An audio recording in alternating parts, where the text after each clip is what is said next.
أعوذ بالله من الشيطان الرجيم. بسم الله الرحمن الرحيم.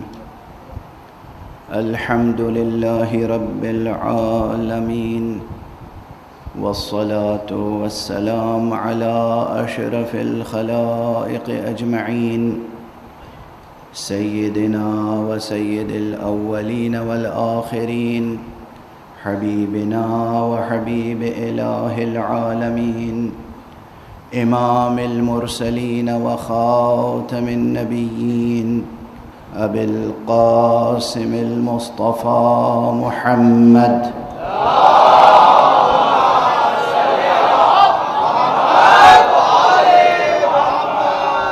وعلى أهل بيته الطيبين الطاهرين الهداة المهديين المعصومين المظلومين، واللعنة الدائمة على أعداء الحق والدين. أما بعد، فقد قال الله تعالى عز اسمه في محكم كتابه ومتقن خطابه: بسم الله الرحمن الرحيم. الله نور السماوات والأرض، مثل نوره كمشكاة فيها مصباح، المصباح في زجاجة، الزجاجة كأنها كوكب دري يوقد من شجرة مباركة زيتونة لا شرقية ولا غربية، يكاد زيتها يضيء ولو لم تمسسه نار، نور على نور. صدق الله العلي العظيم.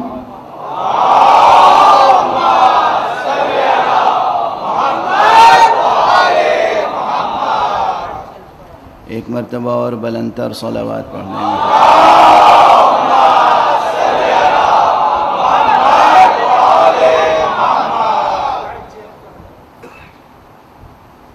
خالق کائنات کی وہ کتاب جو سر بسر کتاب نور ہے، اس کی آیت نور جو ایک امتیازی شان رکھتی ہے، وہ سرنامہ بیان ہے۔ سورہ مبارک نور کی 35ویں آیت ہے۔ انشاءاللہ مومنین کو یہ آیت ویسے ہی حفظ ہوگی، یاد ہوگی انشاءاللہ، اور اس کا جو ظاہری ترجمہ ہے اس سے بھی بہت سے حضرات واقف ہوں گے، اور اگر واقف نہیں ہیں تو اب یہ عہد کر لیں کہ واقف ہو جائیں گے۔ انشاءاللہ مطالعہ کریں گے، دیکھیں گے کہ لوگوں نے کیا ترجمہ کیا ہے اور کس کس طرح سے ترجمانیاں کی ہیں، اور پھر اس منبر سے جو یہ فقیر عرض کر رہا ہے اسے بھی پیش نظر رکھیں گے۔ ظاہری اعتبار سے الفاظ کا ترجمہ یہ ہے کہ اللہ نور السماوات والارض، اللہ ہے آسمانوں اور زمینوں کا نور۔ مثل نورہ کمشکات، اس کے نور کی مثال ایسی ہے کہ جیسے ایک چراغ دان میں، ایک طاق میں کوئی چراغ رکھا ہوا ہو، اس چراغ پر ایک نفیس فانوس ہو آبگینے کا، اور یعنی شیشے کا، صاف و شفاف و لطیف و نفیس، جو اس طرح چمک رہا ہو کہ جیسے موتی سے بنا ہوا کوئی فانوس ستارے کی طرح چمک رہا ہو۔ اب یہ جو تشبیہ ہے، ظاہر ہے کہ حق سبحانہ و تعالیٰ کا کلام ہے، اللہ کا کلام ہے۔ یہ یاد رکھیے، یہ کسی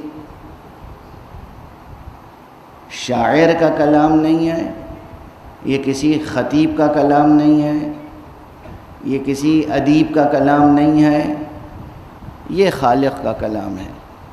اس نے اپنے نور کی مثال دی ہے۔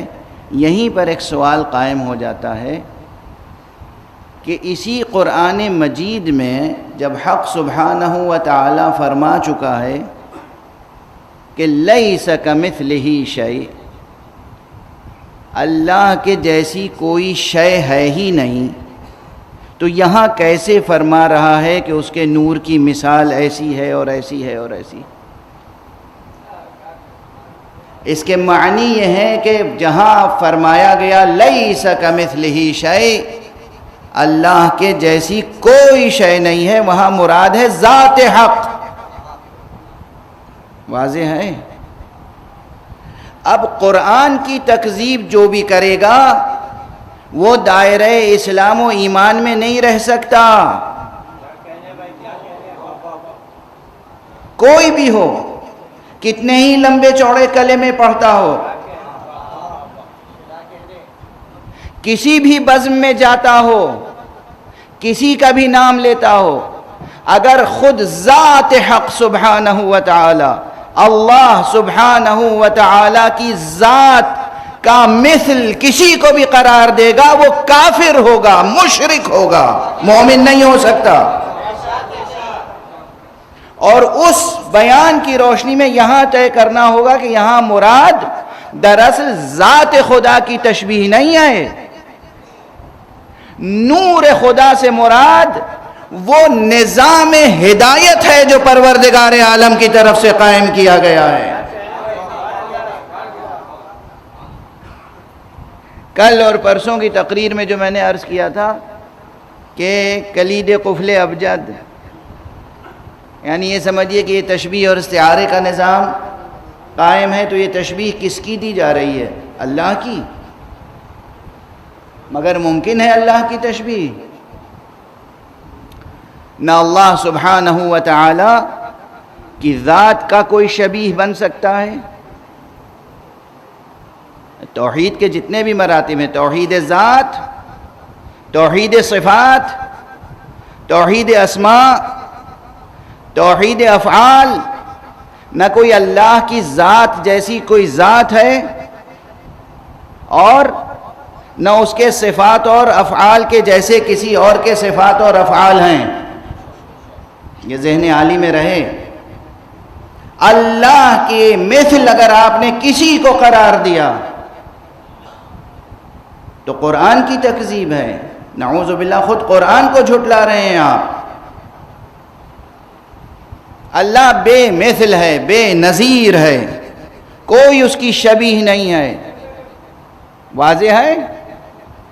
یہاں جو مثال خود حق سبحانہ و تعالی دے رہا ہے وہ توجہ دلا رہا ہے اس نظام کی طرف جو اس نے تمام مخلوقات، تمام ممکنات کے لیے نظام علم و ہدایت قائم کیا ہے، اس کی مثال دے رہا ہے۔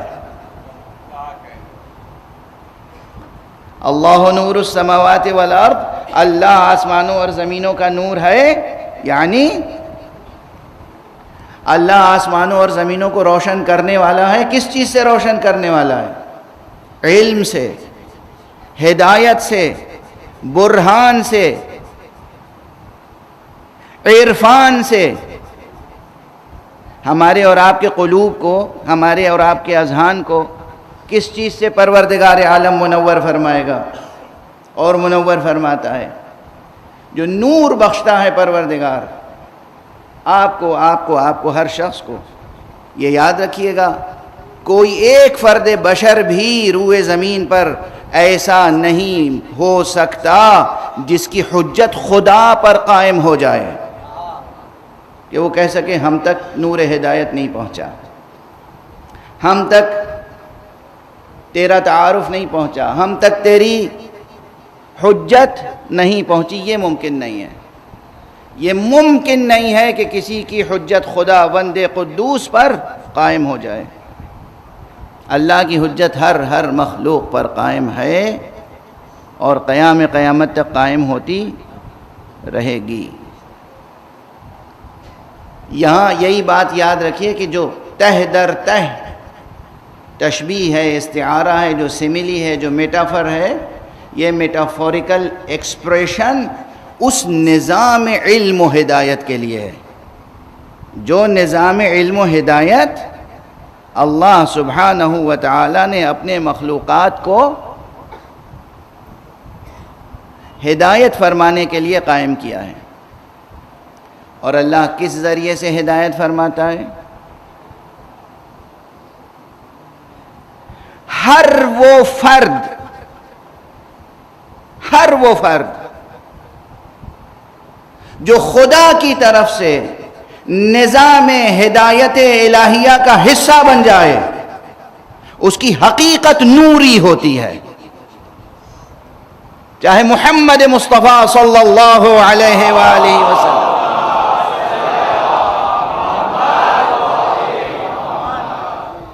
یا امیر المومنین علی ابن ابی طالب علیہ السلام،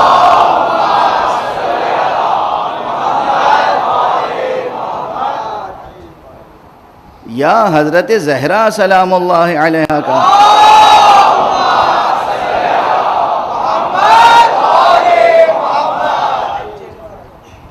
ہم صرف ایک نبی اور 12 امام کے قائل نہیں ہیں، یہ خیال رہے کہ ہم 14 معصومین کے قائل ہیں۔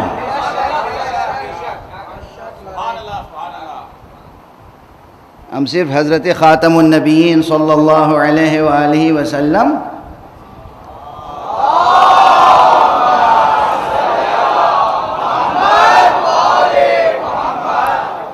اور ان کے وصی و جانشین جان نبی نفس رسول حضرت علی ابن ابی طالب علیہ السلام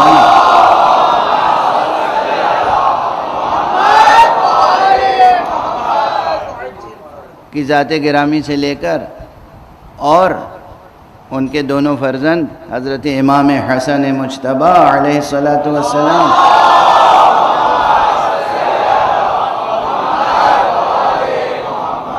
اور حضرت سید الشہداء علیہ السلام اور ان کی ذریت سے ہونے والے ائمہ اہل بیت صرف ان کے قائل نہیں ہیں، بلکہ حضرت زہرا سلام اللہ علیہا کی ذات گرامی وہ ہے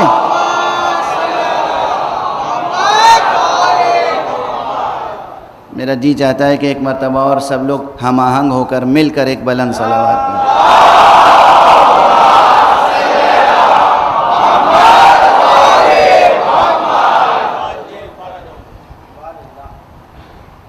حق سبحانہ و تعالیٰ کی توحید کی دلیلوں میں سے بھی ایک دلیل ہے حضرت زہرا۔ جملہ یاد رہے گا جوں کا توں؟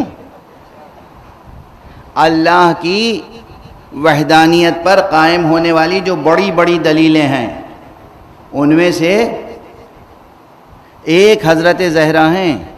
اب بچوں کو سمجھانے کے لیے اگر ہم کہیں کہ کبھی کبھی چیزوں کی تعداد بہت ہوتی ہے اور مرتبے مختلف ہوتے ہیں، اب جیسے مثلا ہندوستان بھر میں ہائی اسکول کا رزلٹ آئے تو اس میں ایک عنوان ہی ہوتا ہے کہ پوری کنٹری میں کس نے ٹاپ کیا تو ایک ہی نام لیں گے آپ، اور اگر یہ سوال ہو کہ پوری کنٹری میں 5 نام بتائیے جو ٹاپرز ہیں سب سے زیادہ تو 5 نام لیں گے آپ، اور کہا جائے 10 نام بتائیے تو 10 نام لیں گے، ہے نا؟ اللہ سبحانہ و تعالی کی وحدانیت پر، اس کے وجود پر اور اس کی وحدانیت پر میں روز عرض کر رہا ہوں کہ ذرہ ذرہ اور لمحہ لمحہ گواہ ہے، دلیل ہے۔ لیکن اگر ہم کہیں اللہ کے علاوہ جو ما سوی اللہ پوری کائنات ہے، اس کائنات میں 5 سب سے بڑی دلیلوں کے نام بتائیے جو اللہ کی وحدانیت پر ہیں۔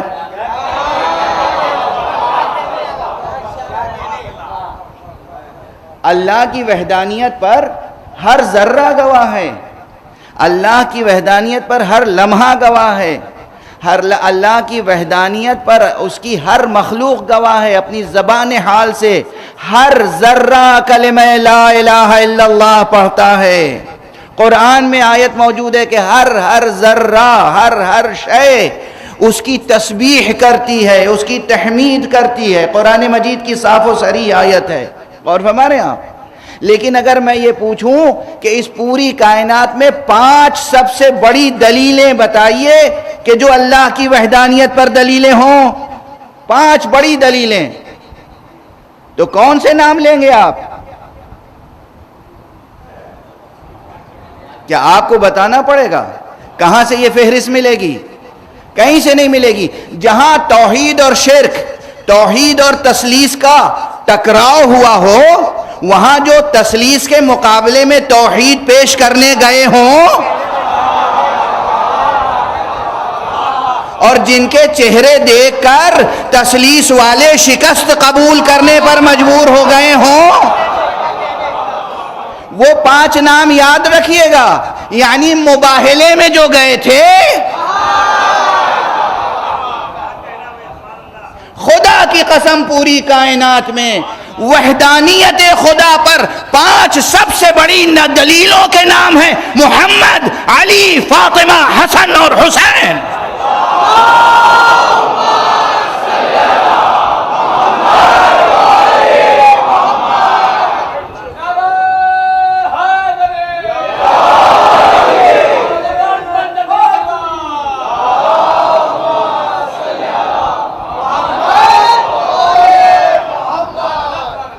کل اختتام بیان پہ میں نے کہا تھا نا کہ جب کوئی پوچھے کہ کس نے کہا کہ خدا ہے اور ایک ہے، تو بے خوف کہہ دینا حسین نے بتایا ہے۔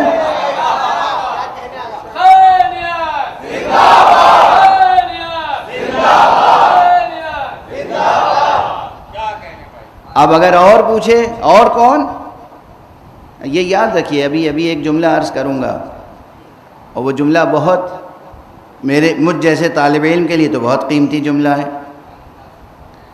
نہ جانے کتنی راتیں سحر کر کے اس ایک جملے تک پہنچا ہوں میں، تو وہ آپ کو اس وقت آپ کے سپرد کروں گا کہ جناب والا،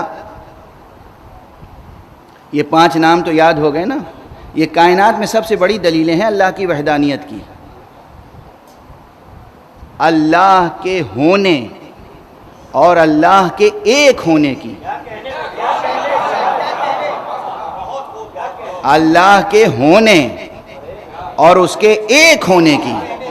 اس پوری کائنات میں سب سے بڑی 5 دلیلیں وہی ہیں جنہیں ہم پنجتن پاک کہتے ہیں۔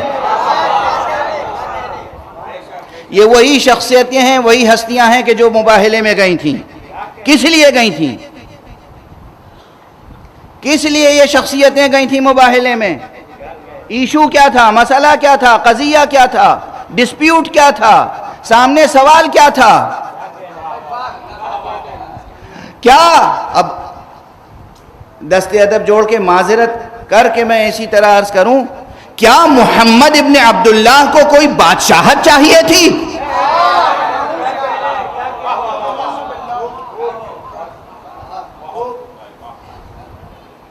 کیا علی ابن ابی طالب کو کوئی لشکر تیار کرنا تھا؟ کیا انہیں اپنے لیے دنیا میں کچھ خزانہ، کچھ جائیدادیں یا کوئی مملکت قائم کرنی تھی؟ ایشو کیا تھا مباہلے میں؟ توحید اور شرک کا مقابلہ تھا، وحدانیت اور تثلیث کا مقابلہ تھا۔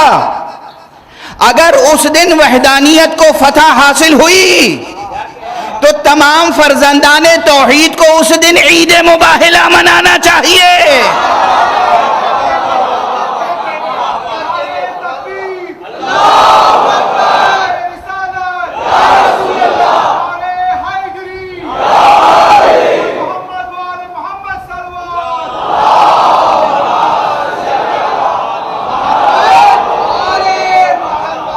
بعض حضرات ہم لوگوں کو طعنے دیتے ہیں، بھئی ان کے ہاں تو پتہ نہیں کتنے کلمے ہیں اور کتنی عیدیں ہیں۔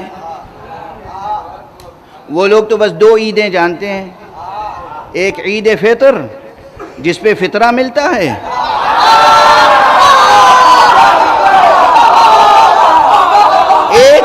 قربان جس پہ کھانے کے لیے گوشت مل جاتا ہے.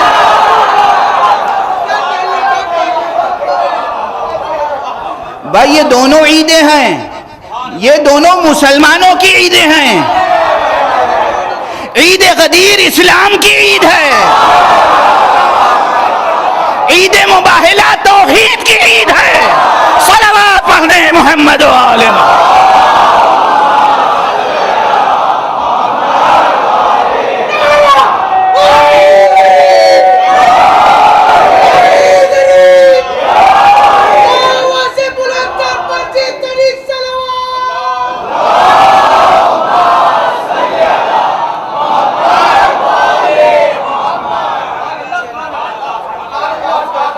ہم اور کون سی عید مناتے ہیں؟ کون سی عید مناتے ہیں ہم؟ جب بھی توحید کا پرچم بلند ہوتا ہے تو ہمارے لیے عید ہوتی ہے. مباہلے میں توحید کا پرچم بلند ہوا, ہمارے لیے عید ہے. میدان غدیر میں توحید اور ولایت کا پرچم بلند ہوا, ہمارے لیے عید ہے. ارے ولایت کا باطن توحید ہے, اور ان دونوں میں عجب رشتہ ہے. کہیں ظاہر ہے توحید, باطن ہے ولایت. کہیں ظاہر ہے ولایت, باطن ہے توحید.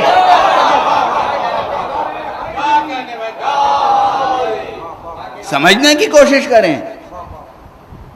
تو جو مباہلے میں گئے تھے, اب عجب ہے یا نہیں, یہ جائے تعجب ہے یا نہیں, کہ جہاں توحید کا اثبات ہو رہا ہے, جہاں وحدانیت کا اثبات ہو رہا ہے, جہاں شرک سرنگوں ہو رہا ہے, شرک کا پرچم, جہاں لشکر شرک فرار اختیار کر رہا ہے,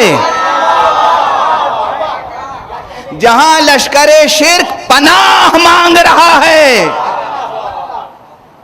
اور توحید کا پرچم بلند ہو رہا ہے, وہ تاریخ بھی نہیں یاد ہے مسلمانوں کو, اور وہ سال بھی یاد نہیں ہے. بہت اختلاف ہے, پتہ نہیں 9 ہجری میں ہوا تھا مباہلہ یا 10 ہجری میں ہوا تھا, پتہ نہیں 24 ذی الحجہ تھی یا کون سی تاریخ تھی. عموماً کتنی عظیم و شان فتح ہے, خدا کی قسم. مسلمانوں, جہاں تک میری آواز جا رہی ہے, بتاؤ کتنی عظیم و شان فتح ہے. کس کی فتح ہے؟ توحید کی. کس کی فتح ہے؟ قرآن کی. کس کی فتح ہے؟ پیغمبر خاتم النبیین امام المرسلین محمد مصطفیٰ صلی اللہ علیہ وسلم.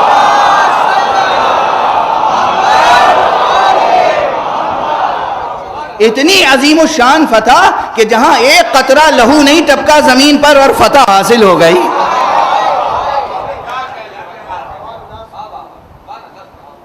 یعنی میدان معرکے کا سجا, میدان تو سجا, مگر ایک قطرہ لہو نہیں ٹپکا اور فتح حاصل ہو گئی. اور وہ اتنی بڑی عظیم الشان فتح آپ کو یاد نہیں ہے, آپ ذکر بھی نہیں کرنا چاہتے اس کا, سننا بھی نہیں چاہتے, پھر بھی فرزندان توحید میں شمار ہونا چاہتے ہیں.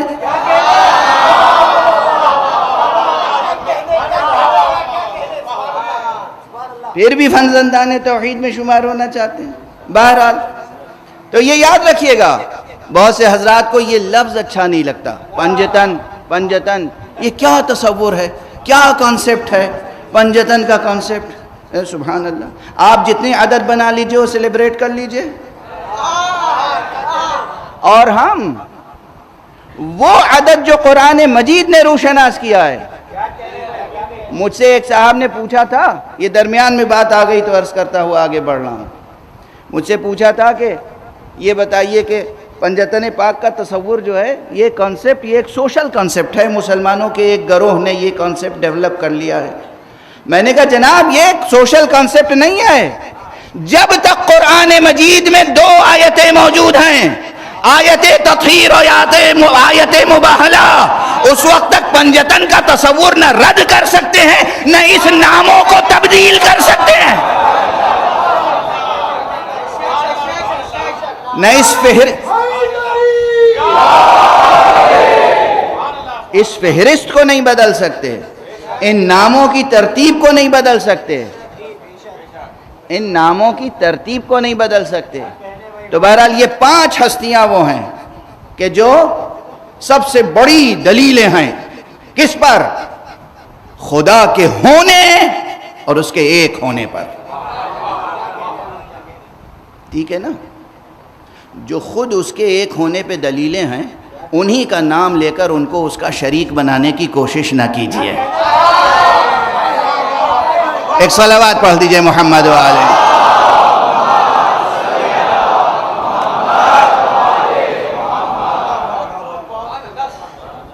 اچھا اب جو ایک جملہ کہنا چاہ رہا ہوں، اب جو وہ جملہ جس کے لیے یہ درمیان میں آ گئی باتیں، شاید اس میں سے کچھ مکرر جملے ہوں، پہلے عرض کر چکا ہوں گا کہیں.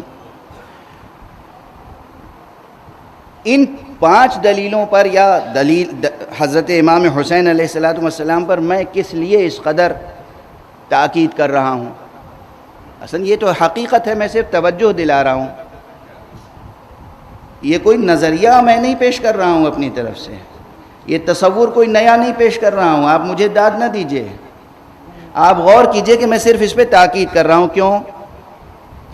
ذرہ ذرہ لمحہ لمحہ وجود خدا پر دلیل ہے. شعر بھی مشہور شعر تھا، سنا چکا، اور اس مضمون کے نہ جانے کتنے شعر ہر زبان میں ہیں کہ وفی کل شیء لہ آیۃ تدل علی انہ واحد. ہر شے میں ایک نہ ایک نشانی اللہ کی موجود ہے جو یہ دلالت کرتی ہے، جو یہ رہنمائی کرتی ہے کہ وہ ایک ہے ہر شے میں. اچھا ویدانت کیا ہے؟ ویداز میں جو اللہ کی ایکتا کا تصور ہے وہ کیا ہے؟ حقیقت میں ویدوں میں اور اپنشد میں اور پرانوں میں جو ہمارے اس ملک کی کتابیں ہیں، ان میں جو ویدانت کا تصور ہے، جو کانسیپٹ ہے، بالکل وہی ہے جو توحید کا تصور ہے. بالکل وہی ہے. اسی لیے تو کہا جاتا ہے ایشور نراکار ہے. ایشور ایک ہے اور نراکار ہے، یعنی اس کا کوئی آکار نہیں ہے، اس کی کوئی شکل صورت نہیں ہے، اور وہ ہے اور ایک ہے. اور وہ بھی کیسا ہے؟ اس کی ایکتا سنکھیاتمک ایکتا نہیں ہے، اسنکھیاتمک ایکتا ہے. اب اس سے زیادہ آسان تو نہیں کر سکتا میں. یعنی انگریزی میں کہتے ہیں، 2 لفظ ہیں انگریزی میں، نیومیریکل وننس اور ان نیومیریکل وننس. نیومیریکل وننس، ان نیومیریکل وننس. فارسی اور اردو میں ہم لوگ کہتے ہیں وحدت عددی یا وحدت غیر عددی. یہ وحدت غیر عددی اور وحدت عددی میں کیا فرق ہے؟ وحدت عددی نیومیریکل وننس، سنکھیاتمک ایکتا، یہ کیا ہے؟ وہ ایک جس کا بالکل ویسا ہی جیسا دوسرا ایک موجود ہو یا وجود میں آ سکے. واضح ہے؟ وہ ایک کہ بالکل ویسا ہی دوسرا بھی ایک یا ایک سے زیادہ وجود میں آ سکے، تو ایک کے بعد ایک مل کے 2 ہو جائیں گے، 3 ہو جائیں گے، 4 ہو جائیں گے، عدد بڑھتا چلا جائے گا، تعداد بڑھتی چلی جائے گی. آپ انسان ہیں، بالکل آپ ہی کی طرح کا ایک اور انسان یہ برابر میں بیٹھا ہوا ہے. آپ ایک ہیں مگر آپ کی وننس کون سی ہے؟ سنکھیاتمک ایکتا. کیوں سنکھیاتمک ہے؟ چونکہ یہ دوسرا شخص جو برابر میں، یہ اور یہ مل کے 2 ہو جائیں گے. یہ سمپل ارتھمیٹک سمجھ میں آ رہی ہے؟ اسنکھیاتمک ایکتا کیا ہے؟ وہ ایک. ان نیومیریکل وننس کیا ہے؟ وہ ایک کہ اس جیسا کوئی دوسرا ہو ہی نہیں سکتا. واضح ہے؟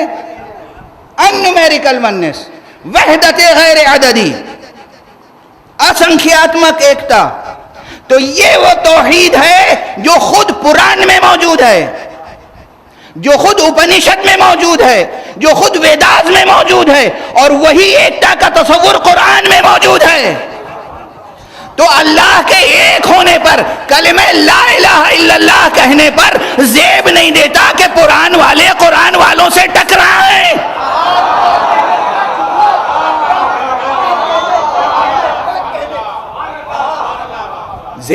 ایکتا. اور اس نے اپنی ایکتا کا سبق اسی لیے پڑھایا ہے کہ میری ایکتا کا یقین کر کے تم لوگ سب ایک رہو، ایک ہو جاؤ، ایک دوسرے کے ساتھ اللہ کی خاطر محبت کرو، اللہ کی خاطر، ایشور کی خاطر، خدا کی خاطر ایک دوسرے کا احترام کرو. اس کو بھی کس نے بنایا ہے؟ اللہ نے. مجھے کس نے بنایا ہے؟ اللہ نے. تو مجھے کیا حق ہے کہ میں اس کی جان لے لوں، یا اسے کیا حق ہے کہ میری جان لے لے؟ اس لیے کہ نہ اس کو میں نے بنایا. جس چیز کو آپ بنائیں آپ کو حق ہے بگاڑنے کا. جسے میں بناؤں مجھے حق ہے کہ 1000 بار بناؤں، 1000 بار بگاڑوں. جسے میں نے بنایا نہیں اسے مجھے بگاڑنے کا کیا حق ہے؟ سمجھ میں آ رہی ہے بات؟ اسی لیے ایک حدیث ہے، ایک واقعہ ہے دور پیغمبر کا صلی اللہ علیہ وآلہ وسلم.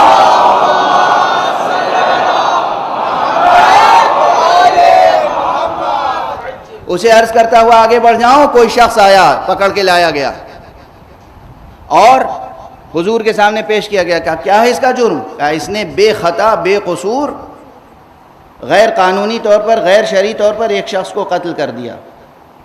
حضور غیظ و غضب کے عالم میں اس سے متوجہ ہوئے اور فرمایا کیا کہ تو نے اللہ کی بنائی ہوئی عمارت کو منہدم کر دیا. یعنی یہ جو انسان ہے اسے کس نے بنایا؟ یہ عمارت ہے، عمارت. آپ کا وجود ایک عمارت ہے، ایک تعمیر ہے، ایک قلعہ ہے، ایک قصر ہے. آپ کیا سمجھتے ہیں اپنے آپ کو؟ اللہ نے تعمیر کیا ہے آپ کو، اللہ کی تعمیر ہے آپ. حضور نے کہا تو نے اللہ کی بنائی ہوئی عمارت کو منہدم کر دیا، وائے ہو تجھ پر. اب سمجھ میں آ رہا ہے کہ توحید کے ساتھ احترام انسانیت کا پیام کیسے جڑا ہوا ہے. ہر انسان محترم ہے، ہر انسان محترم ہے جب تک کہ وہ قانون کے دائرے میں خود اپنے آپ کو غیر محترم نہ بنا دے. واضح ہے؟ بات سے بات نکلتی چلی آئی تو میں یہاں تک آ گیا، اس لیے کہ یہ پیغام بھی ضروری ہے. میں نے پہلے ہی عرض کیا تھا کہ جس قدر موقع ملا مجھے برادران وطن تک بھی کچھ پیغام پہنچانے ہیں. تو یاد رکھیں یہ بات کہ ہر شے میں یوں تو اللہ کی ایک نشانی ہے، آپ بھی اللہ کی ایک نشانی ہے، لیکن اس کی وحدانیت پر 5 بڑی نشانیاں ہیں. یہ ان پر کیوں تاکید کر رہا ہوں؟ توجہ ہے، یہ ذرہ ذرہ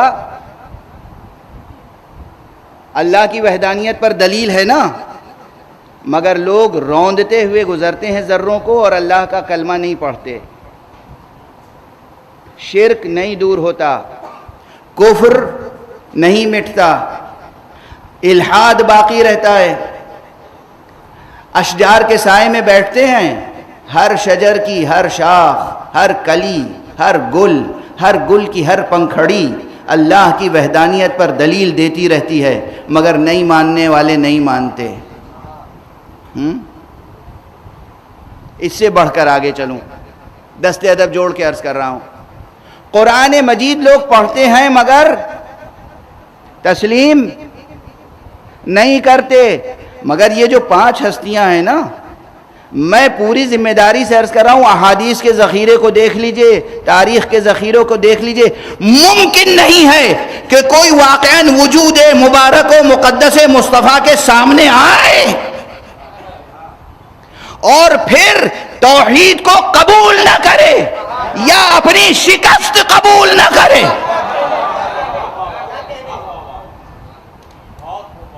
یا توحید قبول کرے گا یا اپنی شکست. دونوں لفظ یاد رکھیے گا. اسی طرح مولا کائنات امیر المومنین علی ابن ابی طالب علیہ السلام،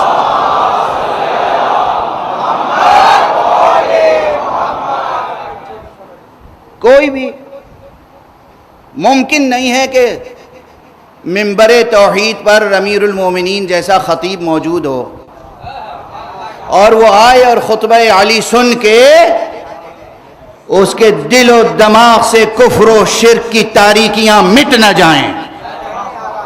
یا وہ نور توحید سے منور ہوگا یا اپنی شکست تسلیم کرے گا. یہی کیفیت ہمارے خمسین و جمع میں سے ہر ایک کی ہے، اور یہی سبب ہے، یاد رکھیے یہی سبب ہے کہ قرآن مجید جو لکھا ہوا دو دفتیوں کے درمیان ہے، اسے ہم کہتے ہیں قرآن صامت، یعنی یہ ہے خاموش قرآن. ہم محمد اور آل محمد کو کہتے ہیں قرآن ناطق، یہ ہے بولتے ہوئے قرآن. کوئی حرف باطل کہہ کے گزر جائے، یہ دو دفتیوں کے درمیان قرآن خاموش رہے گا، مگر ممکن نہیں ہے کہ محمد اور آل محمد خاموش رہ جائیں. صلوات پڑھ دیں محمد و آل محمد.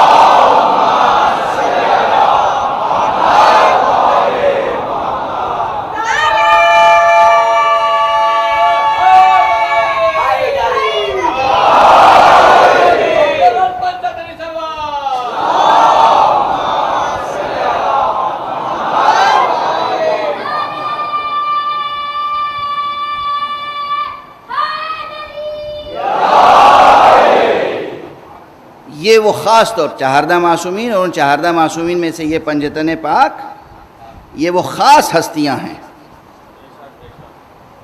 پوری کائنات میں، ازل سے ابد تک پوری کائنات میں، پورے عرصہ دہر میں. ان سے بڑی کوئی دلیل اللہ کے ہونے اور اس کے ایک ہونے کی نہیں ہے.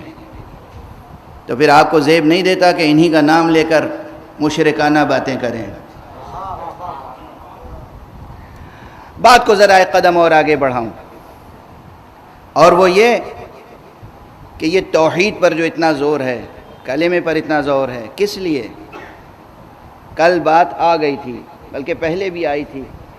اب اس کو آپ اپنی عملی زندگی سے جوڑ لیں، اپنی ایموشن سے، اپنے ایمبیشن سے، اپنی آرزویں تمنائیں ہیں تو سب میں ہزاروں چیزوں کی تمنائیں ہوں گی. اب میں کیا وہ گھسا پٹا مصرع غالب کا دہراؤں؟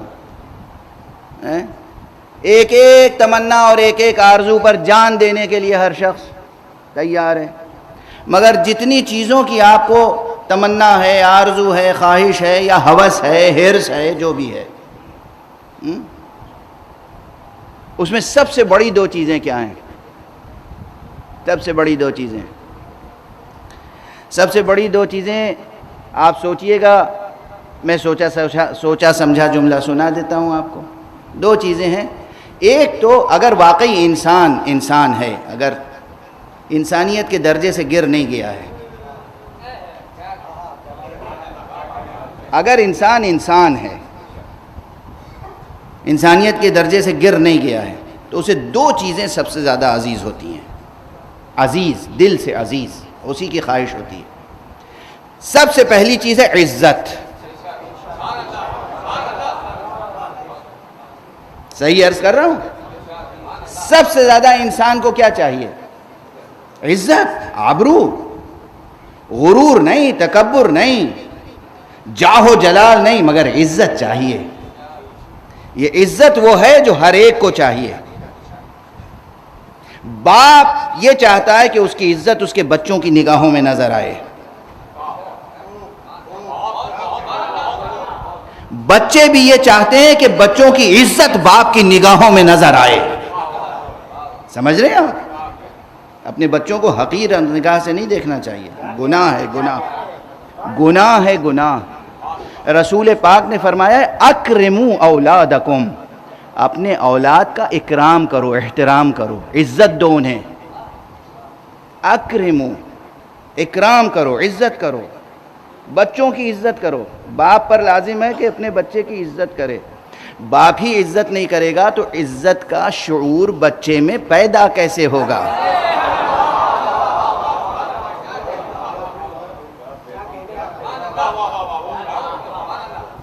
واضح ہے نا؟ یہ ویلیوز، یہ اقدار، بات آ گئی اقدار کی. یہ ویلیوز کہاں سے پروان چڑھیں گے؟ تو عزت ایک چیز ہے جو ہر ایک کو چاہیے. باپ بیٹا ہو، بھائی بھائی ہو، میاں بیوی ہو، عزیز ہوں، رشتہ دار ہوں، ددیالی ہوں، ننیالی ہوں، سسرالی ہوں، دوست ہوں، احباب ہوں، اجنبی ہوں، دو اجنبی ملتے ہیں کسی ایئرپورٹ پر، یہ کہیں کے وہ کہیں کے، مگر ایک نے دوسرے کو دیکھا اور احترام اور عزت کی نظر سے دیکھا تو دونوں میں محبت پیدا ہو جاتی ہے۔ ایک نظر میں ایک محبت کا رشتہ پیدا ہو جاتا ہے۔ اور اگر کسی نے بے اعتنائی سے، تکبر سے، غرور سے کہ صاحب میں تو امریکہ یا لندن کا رہنے والا ہوں، میں گورا ہوں، میں کسی کالے کو عزت سے کیوں دیکھوں، تو وہاں کیا پیدا ہو جاتی ہے؟ عداوت، دشمنی۔ ایک چیز ہے عزت، دوسری چیز کیا ہے؟ غنا۔ غنا یعنی ہر شخص اپنے کو دوسرے کا محتاج نہیں دیکھنا چاہتا۔ غنی یعنی دوسرے کے سامنے دست سوال دراز نہ کریں، دوسرے کے محتاج نہ ہوں۔ دراصل یہ دونوں چیزیں ایک دوسرے سے جڑی ہوئی ہیں، عزت اور غنا۔ اگر انسان میں غنا نہیں ہوگا، استغنا نہیں ہوگا، غنی نہیں ہوگا، تو وہ کسی نہ کسی کے سامنے دست سوال دراز کرے گا، اور جب دست سوال دراز کرے گا تو اپنی آبرو کھو بیٹھے گا۔ تو دو چیزیں سب سے زیادہ اہم ہیں، عزت اور غنا۔ عزت اور غنا، پوری انسانیت میں دو چیزیں سب کو چاہیے، عزت، آبرو اور غنا۔ ہمارے اور آپ کے معلم توحید، معلم انسانیت، شہید حق، قتیل ظلم، امام الشہداء ابو عبداللہ الحسین علیہ السلام فرماتے ہیں،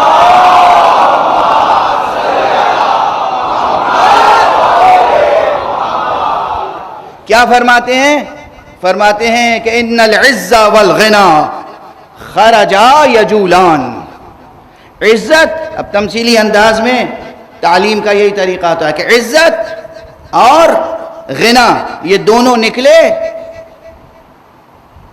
اور اپنی منزل کو تلاش کرتے ہوئے آگے بڑھے۔ یعنی عزت خود نکلی، غنا خود نکلا ہے، یہ غنا کی صفت خود نکلی اپنی منزل کو تلاش کرنے کے لیے۔ ان العز والغنا خرجا یجولان، یہ دونوں نکلے تو پھر کیا ہوا؟ لقیا التوکل، جب ان کی ملاقات توکل سے ہوئی، استوطنا، ان دونوں نے اسی کو اپنا وطن بنا لیا۔ یعنی جہاں خدا پر توکل ہوگا وہاں عزت بھی محفوظ رہے گی، وہاں غنا بھی موجود ہوگی۔ اگر خدا پر توکل نہیں ہوگا، خدا پر توکل نہیں ہوگا، اگر اس ایک بنانے والے پر بھروسہ نہیں ہوگا، نہ انسان کی عزت محفوظ رہے گی اور نہ اس کی بے نیازی محفوظ رہے گی۔ ایک صلوات پڑھ دیں محمد و آل محمد۔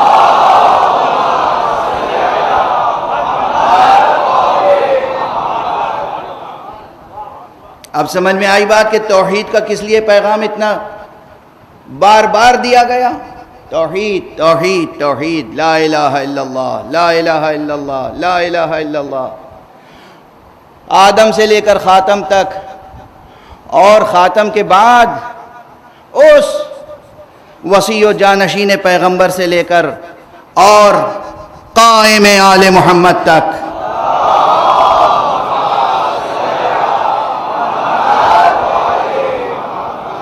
یہ سب کے سب اللہ والے، اللہ کی طرف بلانے والے، یہ جو سب کے سب نظام نورانی الہیہ کا حصہ ہیں، جو اللہ کی ہدایت کے نظام کا حصہ ہیں، یہ سب کے سب سے زیادہ کس بات پہ زور دیتے آئے؟ خدا، توحید، توحید، توحید، خدا، خدا، خدا۔ کس لیے؟ تاکہ خدا کی عزت محفوظ رہے، تاکہ خدا کا خزانہ بھر جائے، تاکہ آپ میں سے ہر ایک کی عزت محفوظ رہے۔ اللہ اپنے بنائے ہوئے کسی بندے کو یہ اجازت نہیں دیتا کہ وہ اپنی عزت گنوا دے۔ یہ بھی حدیث ہے، حدیث قدسی، اور حدیث مسند ہے، حدیث مرفوع ہے۔ کہ پیغمبر نے فرمایا کہ اللہ سبحانہ و تعالیٰ نے اپنے مومن بندوں کو ہر چیز کی اجازت دی ہے مگر کسی کے سامنے ذلیل ہونے کی اجازت نہیں دی۔ اللہ نے اپنے مومن بندوں کو ہر چیز کی اجازت دی ہے مگر کسی کے سامنے ذلیل ہونے کی اجازت نہیں دی۔ تو جینا ہو تو عزت سے جیو، جینا ہو تو بے نیازی سے جیو۔ عزت اور بے نیازی سے جینے کا ذریعہ کیا ہے؟ خدا پر توکل۔ خدا پر توکل سیکھنا ہو تو کہاں سے سیکھو گے؟ سوائے در معصومین کے اور کہیں یہ سبق مل نہیں سکتا۔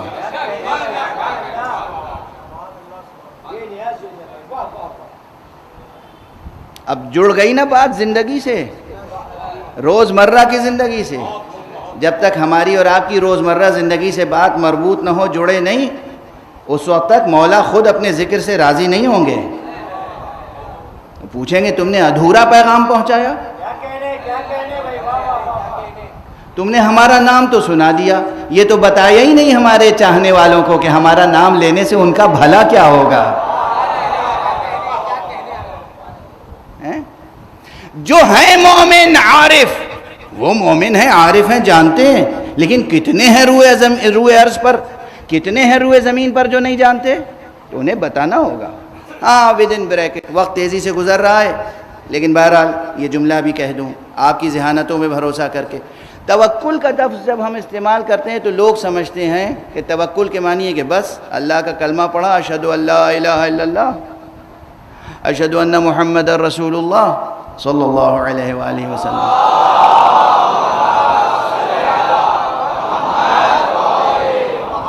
اور بس اب ہو گیا۔ مولانا نے تو کہا تھا توکل، قرآن میں ہے توکل، حدیث میں ہے توکل، اس لیے بس اب ہاتھ پہ ہاتھ دھر کے گھر پہ بیٹھے ہیں۔ فقر و فاقہ ہے، جہالت ہے، تنگی ہے، تاریکی ہے، کہ بھئی آپ نکلتے کیوں نہیں، کام کیوں نہیں کرتے، علم کیوں نہیں حاصل کرتے، کوشش کیوں نہیں کرتے؟ میں تو توکل اختیار کیے ہوئے ہوں۔ یہ کانسیپٹ صحیح نہیں ہے، ایبسولوٹلی رانگ۔ اس تصور کو آپ کہہ سکتے ہیں ایبسولوٹلی ناٹ، ایبسولوٹلی رانگ، بالکل نہیں۔ توکل کے یہ معنی نہیں ہے۔ توکل کے معنی ہے کہ اللہ سبحانہ و تعالی نے جتنی صلاحیتیں دی ہیں وہ سب صلاحیتیں استعمال کر کے بھروسہ اس پر کریں۔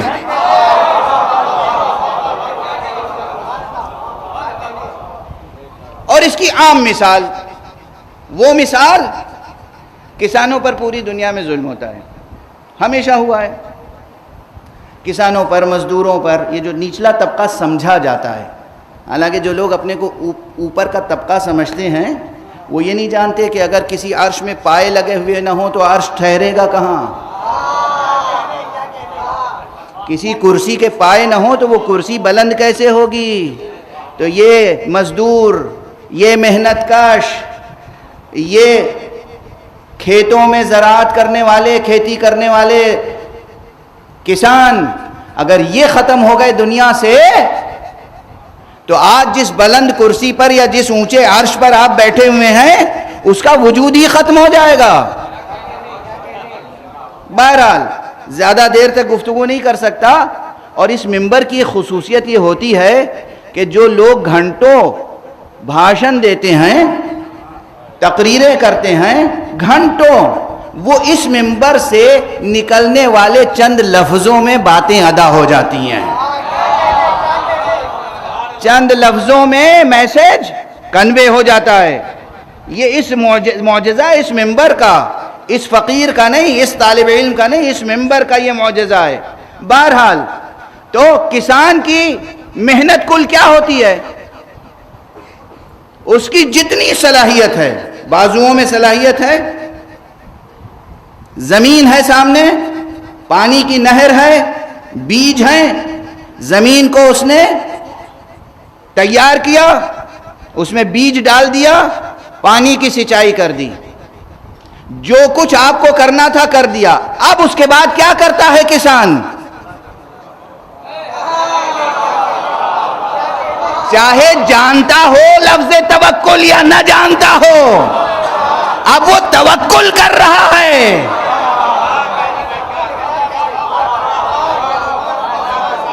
زمین پہ ہل چلایا، جوتی بوئی زمین، دانے چھیٹ دیے، سچائی کر دی، اب اس کے بعد اس کے اختیار میں کیا ہے؟ کچھ نہیں۔ اب انتظار کرو، اس کی مرضی ہوگی تو کھیت لہلہائے گا،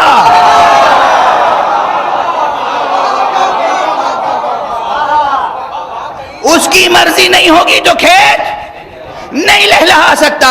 جس طرح زراعت میں، کھیتی میں یہ مسئلہ ہے، اسی طرح زندگی کے ہر شعبے میں یہ مسئلہ ہے۔ تعلیم ہو،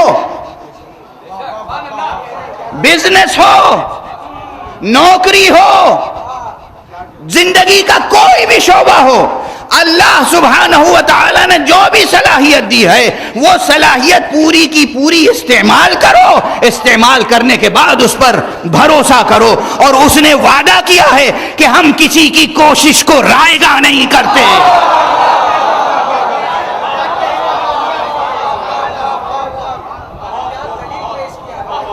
اس کا وعدہ ہے، ہم کبھی کسی کی کوشش کو رائیگاں نہیں کرتے، وعدہ ہے اس کا، کوئی بھی ہو۔ اور یہاں یاد رکھیے گا ایک جملہ، یہیں غرور اہل ایمان کا توڑ دیتا ہے خود خدا۔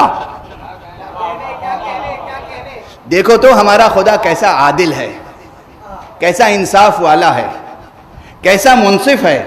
رب ہے نا، رب سب کا رب، خالی مسلمانوں کا تھوڑی ہے،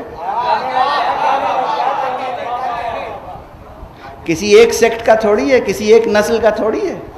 وہ تو اس پوری کائنات، پورے سنسار کا پالن ہار ہے نا۔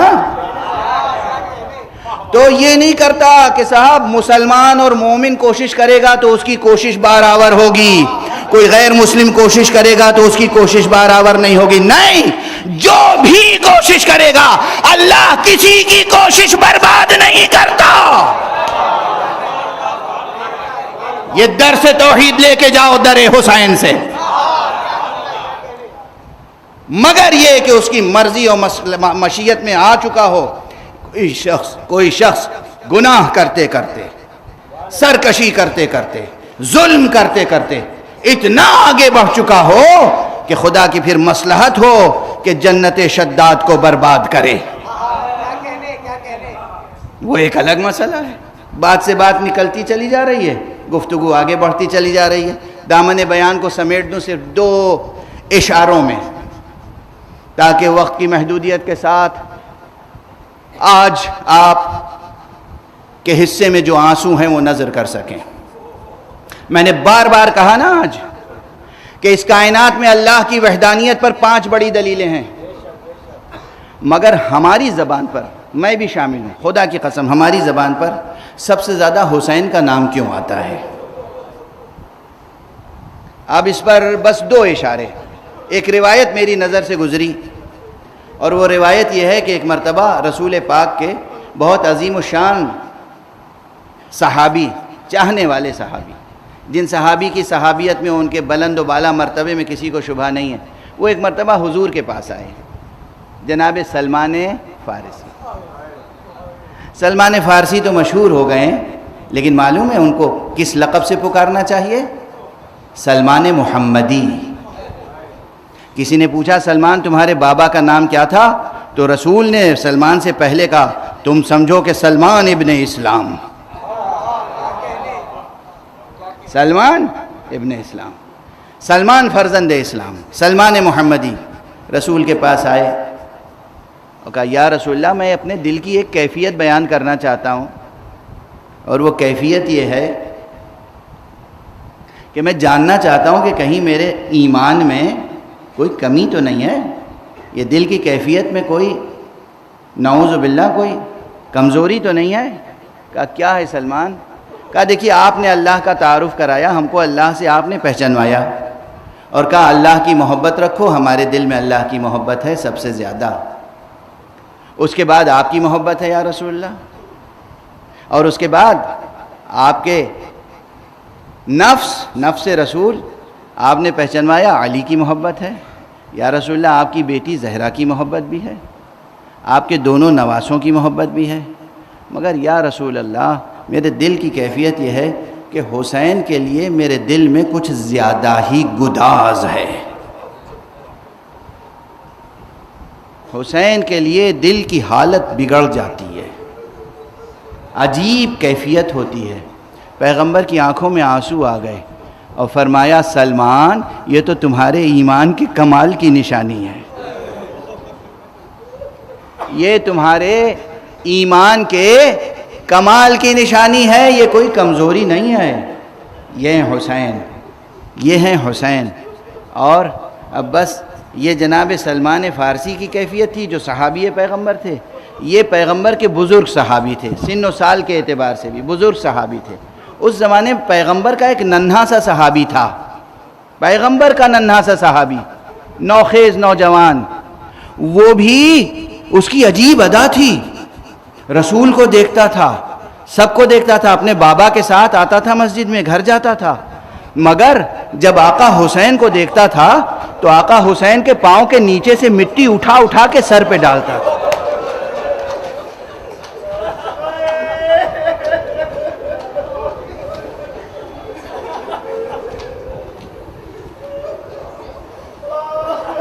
سمجھ گئے آپ کا ذہن پہنچ گیا۔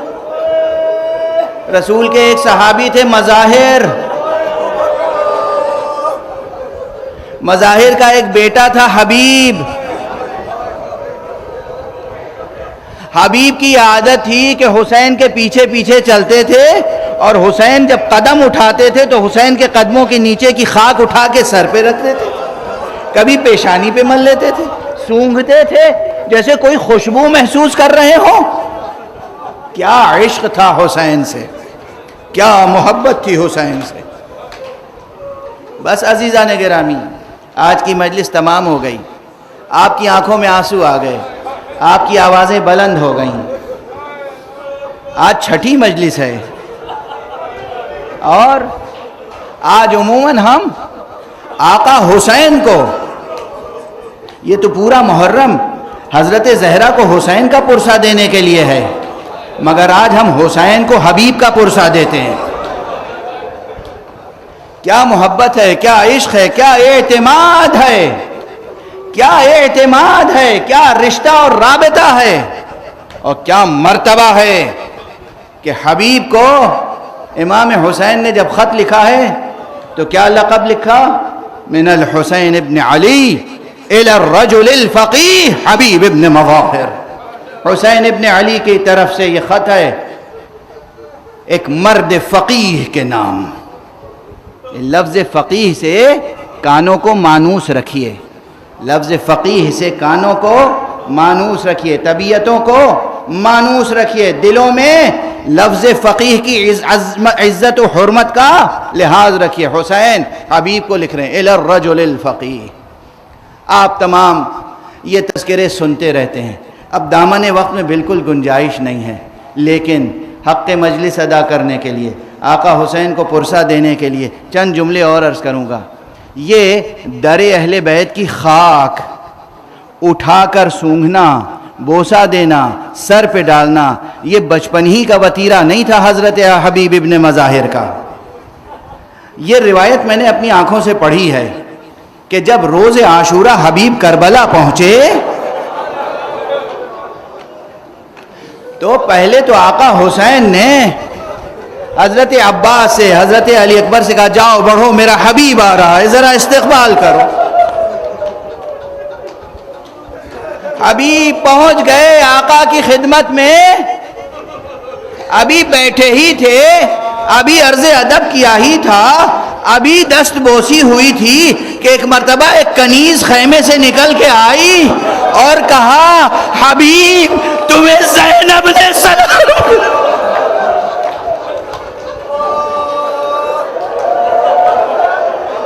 اب حبیب سے آقا کے پاس بیٹھا نہیں گیا، کہا آقا مجھے اجازت ہے کہ در خیمہ تک جاؤں۔ آقا حسین نے اجازت دی، حبیب خیمے کے پردے تک پہنچے، ایک مرتبہ علی زادیوں میرا سلام. سر سے امامہ اتارا, در خیمہ کی خاک اٹھائی, سر پہ ڈالی, اب یہ وقت آ گیا ہے, زینب مجھے سلام.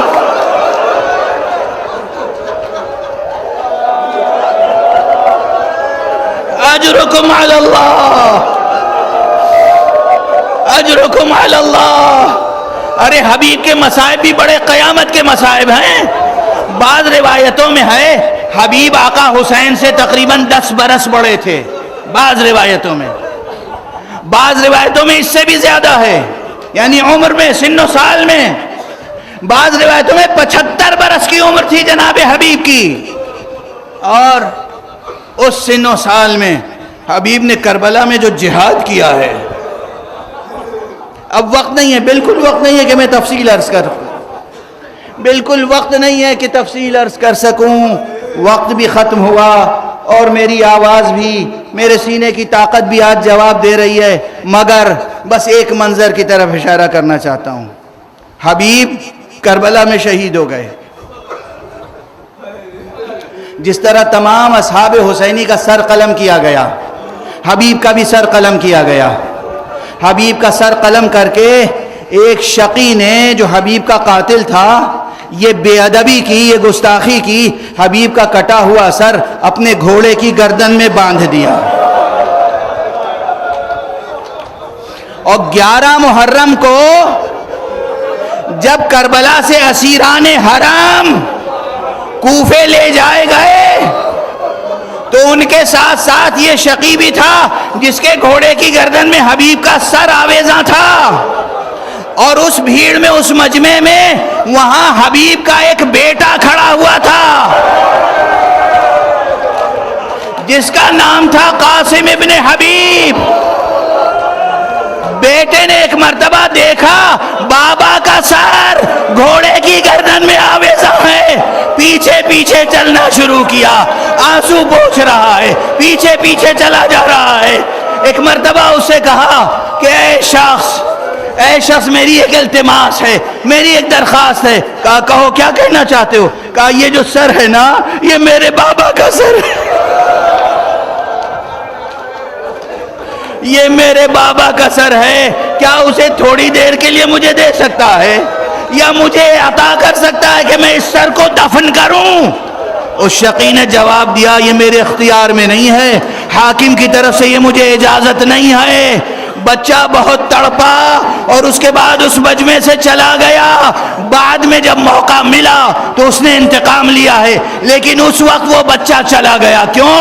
اس لیے کہ اس سے دیر تک بابا کا سر دیکھا نہیں جا رہا تھا. ہائے حسین کے بچے, ہائے عباس کے بچے,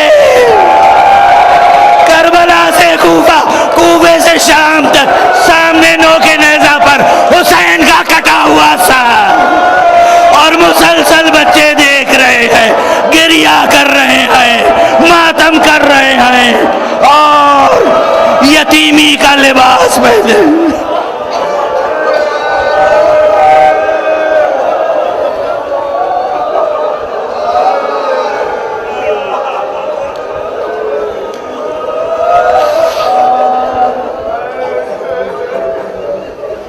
انا للہ وانا الیہ راجعون رضا بقضائہ وتسلیما لامرہ.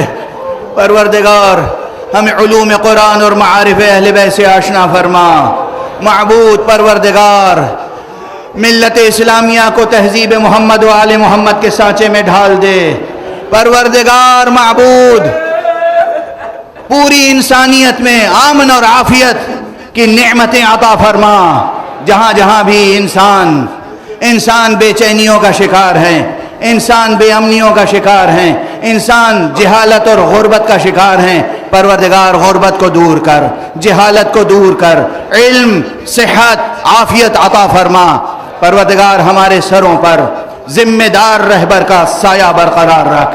پروردگار حضرت آیت اللہ العظمیٰ سید علی خامنئی کا سایہ برقرار رکھ, ان کو اپنی تائیدات الہیہ کے سائے میں رکھ. پروردگار حضرت آیت اللہ العظمیٰ سید سیستانی کا سایہ ہمارے سروں پر برقرار رہے اور مرجعیت رشیدہ اپنی خدمت انجام دیتی رہے۔ پروردگار حضرت ولی عصر کو اذن ظہور عطا فرما اور ان کے ہاتھوں سے اپنی رحمت و رافت و عدالت کا پرچم لہرا دے۔